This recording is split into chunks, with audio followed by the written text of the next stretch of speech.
There are calls from Labour MPs and government officials to seize the Russian billionaire Roman Abramovich's assets in the UK. Of course, this will come as terrible reading for any Chelsea fans who, of course, we all know that Roman Abramovich is the owner of Chelsea Football Club. There are big calls to have his assets frozen. There are calls to take his £152 million UK home.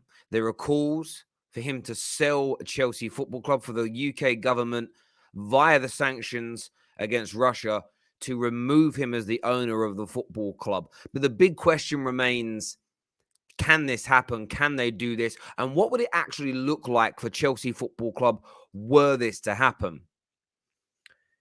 This here from Sky News said the government, this is the words here of Chris Bryant, who is an MP, that says the government should seize the assets of Russian billionaire Roman Abramovich, a Labour leader has said, citing concerns about alleged links to corruption. Chris Bryant told MPs he has leaked Home Office documents which suggest the Chelsea Football Club owner should not be allowed to base himself in the UK. What we kind of already know is that Roman hasn't really been in the UK very much, if not at all, for the last few years. And essentially, he's been effectively barred from ever living in the UK, as he is named as one of the key enablers of Vladimir Putin's regime. Now, I want to be very mindful here when speaking that there are also claims that suggest that, he hasn't done anything wrong. He's completely and utterly innocent. I'm not casting aspersions here. I'm simply showing what's being reported, what government officials are asking for, what they're demanding for, what they're saying should be done. And of course, the biggest focus in all of this should be the innocent people that will be losing their lives in this conflict. There isn't no shadow of a doubt. But of course, there is a knock-on effect here. There are many organizations that are based in the UK. There are many football clubs. When we talk about this from a football standpoint of the football terrace, and we'll get onto it later, Man United have a huge sponsorship deal with a Russian airline worth 40 to 50 million pounds. You have Gazprom, who are one of the major sponsors behind the UEFA Champions League. So this isn't just a Chelsea thing. I think what stands out massively for Chelsea is because of who their owner is and, what and why is going on. And the big question remains, though, can the government do this? Can the government seize the assets of anybody, let alone Roman Abramovich?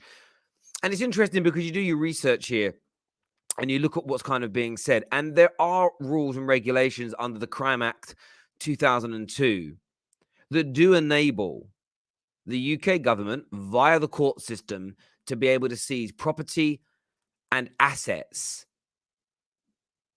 of individuals if they are linked to criminal activities, corruption, or terrorism. And that is the claims, of course, being made that Roman Abramovich's behaviors, the way he's supporting Vladimir Putin, the way he's supporting Russia, there is corruption involved. And I think what the UK are trying to do here, and this isn't just Roman Abramovich, they are looking at a number of billionaires, a number of oligarchs. They are literally sanctioning all and sundry in relation to this situation. And we've seen the UK and other countries do this before to many other countries when conflicts and situations sort of break out and whatnot. Now, Boris Johnson has unleashed, and this is again, according to Sky Sports, one of the largest set of sanctions ever on Russia. It's the largest set of sanctions ever. So I'm not surprised to see Roman Abramovich within this. And I think that Chelsea fans need to remain as calm as possible and just kind of wait to see the wood for the trees in relation to this. I think the positive element here from a Chelsea standpoint is the way the club is structured. Chelsea are relatively protected in terms of what things would look like moving forward. Remember, FFP being in place actually protects Chelsea in this situation, because FFP has stopped clubs from being essentially completely propped up by their billionaire owners. Clubs had to have their own sustainable income through sponsors, revenue, sale of players, whatever it may be.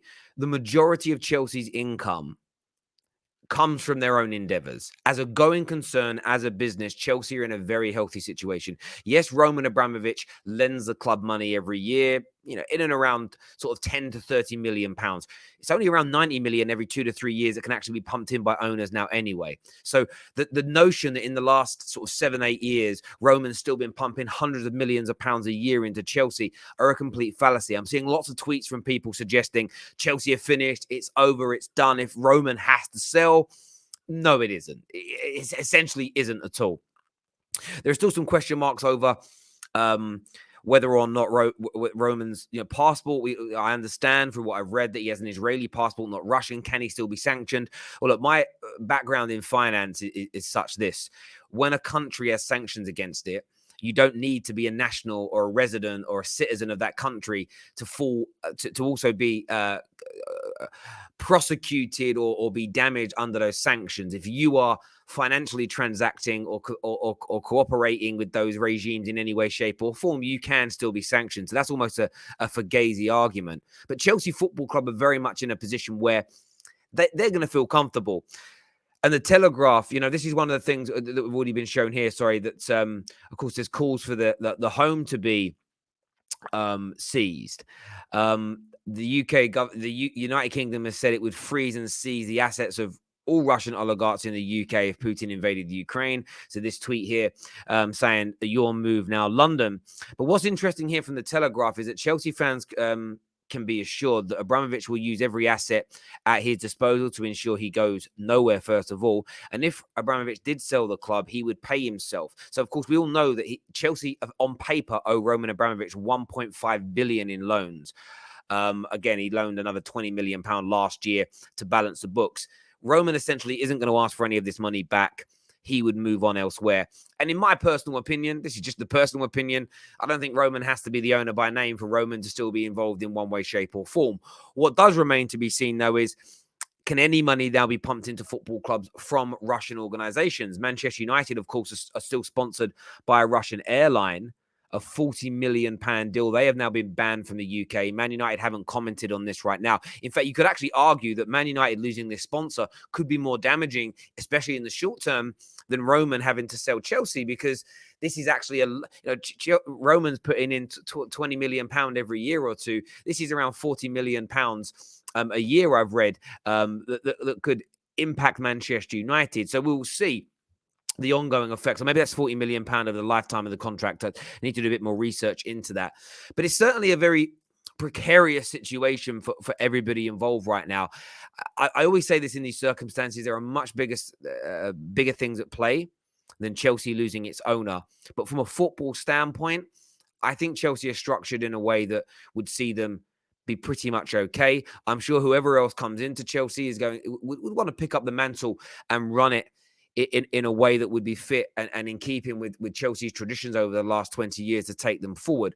At the same time, listen, let's all hope for a diplomatic solution to the situation and for things to go back to, I don't know if the normality is the right word for it, is what we're all going to be kind of hoping and praying for in this situation. Here is actually a list of all the different sanctions that the UK government is imposing against Russia here. And you can see, I'm going to zoom in a little bit so you can see a little bit better.